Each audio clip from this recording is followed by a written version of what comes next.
నమస్తే, this is Shaurya. Welcome to our channel. నమస్తే ma'am. నమస్తే మ్యామ్. మంగ్లీకి సంబంధించి రోజుకొక అప్డేట్ చూస్తూ ఉన్నాం మనం. యాక్చువల్గా మొన్నటి వరకు నిన్న అడ్వకేట్ తాగొచ్చారు అది అని చెప్పేసి దాని మీద కూడా ఒక ఆవిడ డైరెక్ట్ గా స్టేట్మెంట్ ఇవ్వడం జరిగింది బయటకు వచ్చి. మధ్యలో మాట్లాడుతూ శ్రీముఖిని తీసుకొచ్చారు ఆవిడ. సో ఏంటి అసలు శ్రీముఖికి మంగ్లీ కేసుకి అసలు ఆ ప్రస్తావన ఆవిడ ఎందుకు తీసుకొచ్చారు? దీని మీద అసలు శ్రీముఖి స్పందించారా? ఏ రకంగా స్పందించారు? శ్రీముఖి ఫ్యాన్స్ ఉంటారు, శ్రీముఖి అసలు ఏం జరుగుతుంది? కాదండి, అసలు ఇప్పుడు మంగ్లీ కేసులో మంగ్లీ తన గురించి మాట్లాడుకోవాలి, లేదు కేసుకు సంబంధించి మాట్లాడాలి. Number 1. Number 2, drunk and drive గురించి, లేకపోతే సుబ్బారావుకి అసలు అక్కడ మద్యం టెస్టులు చేయటం ఏంటి, ఆయన ఏమైనా కార్ డ్రైవ్ చేస్తుంటే పట్టుకున్నారు, ఇది ఒక సందేహం. ఇంకొకటి ముఖ్యమైనది, అసలు శ్రీముఖిని ఎందుకు తీసుకొచ్చింది ఆవిడ? శ్రీముఖి మీద క్రష్ అంటే తప్పు కదా, అది ఒక ఆడపిల్ల విషయం మాట్లాడటం అనేది. ఇప్పుడు ఆయనకి ఏదైనా ఉండొచ్చండి. ఇప్పుడు యాంకర్స్ అంటే చాలా మందికి ఇష్టం ఉంటుంది.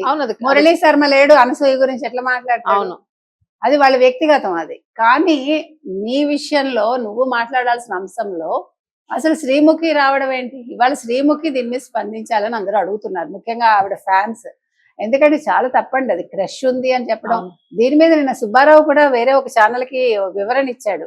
అసలు ఏంటి, నాకు క్రష్ ఉండడం ఏంటని ఆయన కోపడ్డాడు. అదే, నాకు అసలు ఇలాంటి ఆలోచనలు ఉంటాయా, నేను బాధితులు అలాంటి ఎలిగేషన్ ఎలా చేస్తుంది అంటే డైవర్ట్ చేయడానికండి.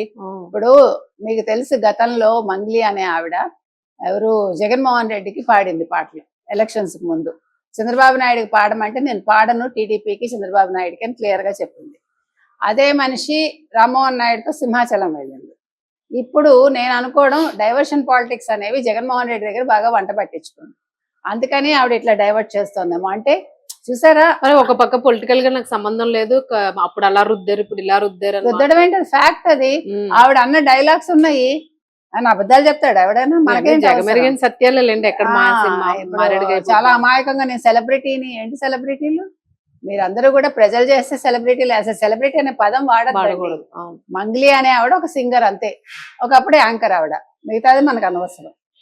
నేను సెలబ్రిటీని అని చెప్పుకుంటోంది ఆవిడ నిన్న. అంటే ఏంటి, నా మీద మీరేమి ఎలిగేషన్స్ వేయకూడదనా? క్లియర్ గా బయటకు వచ్చింది. బాధితులందరూ మాట్లాడారు. నువ్వు 10 లక్షల డైమండ్ తీసుకున్నావు అని అడిగింది ఒక ఆవిడ. ఇంకొక ఆవిడ ఏమంది, నీ చెల్లెలు చెప్తే నేను డబ్బు కట్టాను, నీ చెల్లెలు ఇప్పుడు ఫోన్ ఎత్తడం మానేసింది. ఇక్కడ మీరు గమనించాల్సింది 2 అంశాలు. ఒకటి, మంగ్లీకి మేబీ డైరెక్ట్ ఇన్వాల్వ్మెంట్ ఉండకపోవచ్చు, మంగ్లీ సిస్టర్ ద్వారా చేయించి ఉండొచ్చు.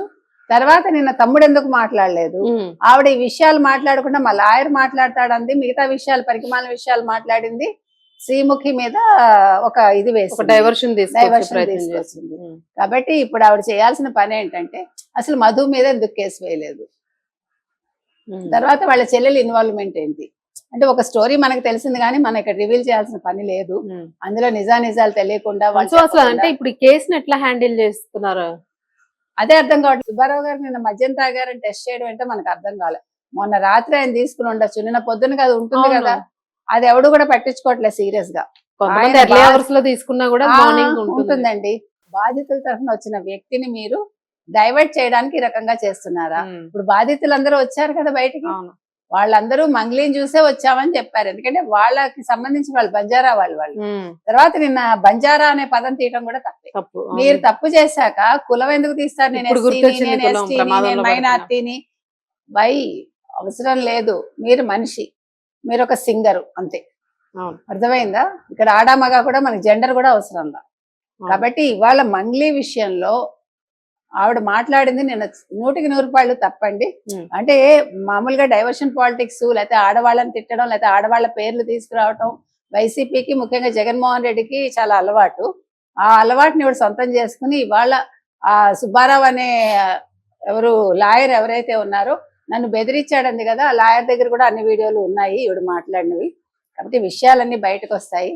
ఇవాళ మంగ్లీ ఏదో గబగబా వచ్చో ప్రెస్ మీట్ పెట్టేసి వాస్తవాలు మాట్లాడకుండా శ్రీముఖిని ఒక్కతిని తీసుకొచ్చి అక్కడ డైవర్ట్ చేసేద్దాం అంటే కుదరదు.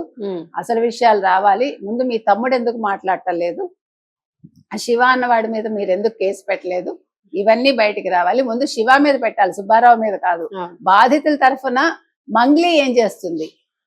ఎందుకంటే నేను అందరికీ చాలా హెల్ప్ చేస్తాను, చాలా ఇది చేస్తాను, నేను సెలబ్రిటీని, నాతో బోల్డ్ మంది ఫోటోలు దిగుతారు, నాకు సంబంధం లేదంటాం కాదు. మీకు ఇప్పుడు సంబంధం ఉన్నది బాధితులతోటి. బాధితులు కూడా అదే అడుగుతున్నారు. నువ్వు ఏ రకంగా మాకు సాయం చేస్తావు మంగ్లీ, అది నువ్వు చెప్పు అంటున్నారు. కాబట్టి ఇది మంగ్లీ బాధ్యత అండి. ఎందుకంటే నేను ఎవరికి కూడా అన్యాయం జరిగితే చూస్తూ ఉండను అంది కదా ఆవిడ. సో నీ తమ్ముడి విషయంలో మీ తమ్ముడి చేత నోరు విప్పించండి. నిన్న మంగ్లీ ఒక్కతే మాట్లాడడం కదా, వాళ్ళ తమ్ముడు కూడా మాట్లాడి ఉండాలి. ఇప్పుడు ఆ చెల్లెలు ఎవరైతే ఉందో ఆవిడ వచ్చి మాట్లాడాలి. ఫోన్లు చేసి మీరు పెట్టుబడి పెట్టండి మైక్రో ఫైనాన్స్ లో అన్న ఆవిడ. అసలు 5% ఇస్తామంటే వీళ్ళు ఎలా నమ్మారు? వాళ్ళ కమ్యూనిటీనే కావచ్చు, ఆలోచించాలి కదా. ఆస్తులు అమ్మి మరొకటి చేసి అక్కడ డబ్బులు పెట్టి ఈ రోజు మోసపోయారు. కాబట్టి దీని మీద సమగ్ర విచారణ అయితే జరగాలి. ఇప్పుడు మంగ్లీ ఏదో నేను సెలబ్రిటీని అంది కాబట్టి కేసు మాత్రం పక్కదారి పట్టకూడదు, బాధితులకి న్యాయం జరగాలి అనేది అందరూ కోరుతున్న డిమాండ్. Thank you.